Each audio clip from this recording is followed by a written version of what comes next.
கனமழை காரணமாக தென் மாவட்டங்களில் மழை வெளுத்து வாங்கி வரும் நிலையில் ஏற்கனவே தூத்துக்குடி மாவட்டத்தில் பள்ளி கல்லூரிகளுக்கு விடுமுறையானது அறிவிக்கப்பட்டிருந்தது. தற்போது கன்னியாகுமரி மாவட்டத்திலும் பள்ளிகள் மற்றும் கல்லூரிகளுக்கு நாளை விடுமுறையானது அறிவிக்கப்பட்டிருக்கிறது. கூடுதல் விவரங்களை செய்தியாளர் பிரசாத்திடம் கேட்கலாம். பிரசாத், வணக்கம். தற்போது மழையின் காரணமாக அறிவிக்கப்பட்டுள்ள இந்த விடுமுறை குறித்து மாவட்ட நிர்வாகம் தரப்பில் என்னென்ன விஷயங்கள் பதிவு செய்யப்பட்டிருக்கின்றன, என்னென்ன நடவடிக்கைகள் அங்கு எடுக்கப்பட்டு வருகின்றன, விரிவாக பதிவு பண்ணுங்க. வணக்கம். கன்னியாகுமரி மாவட்டத்தில் நேற்று இரவு துவங்கி தொடர்ந்து தற்போது வரை மழை பரவலாக பெய்து வருகின்றது. அவ்வப்போது கனமழையாகவும் அவ்வப்போது மிதமான மழையாகவும் இடைவிடாமல் பெய்து வருகின்ற சூழலில் தாழ்வான பகுதிகளில் அதிக அளவில் நீர் தேங்கியதால் பொதுமக்கள் அரசு பள்ளிகள் உள்ளிட்ட பகுதிகளில் தற்போது தற்காலிக முகாம்களில் தங்க வைக்கப்பட்டு வருகின்றனர்.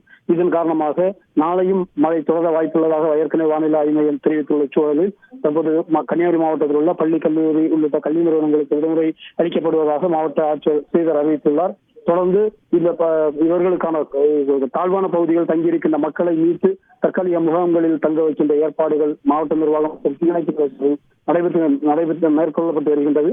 அதே போன்று பல பகுதிகளில் வீடுகளில் தங்கியிருக்கின்றவர்களுக்கு உணவு வர இந்த ஏற்பாடும் தற்போது தொடர்ந்து நடைபெற்று வருகின்றது.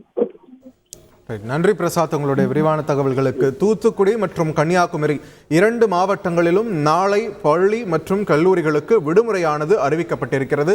இது தொடர்பான முக்கிய செய்தியை நாம் பார்த்து வருகிறோம். செய்திகளை உடனுக்குடன் தெரிந்து கொள்ள உடனே சப்ஸ்கிரைப் பண்ணுங்க.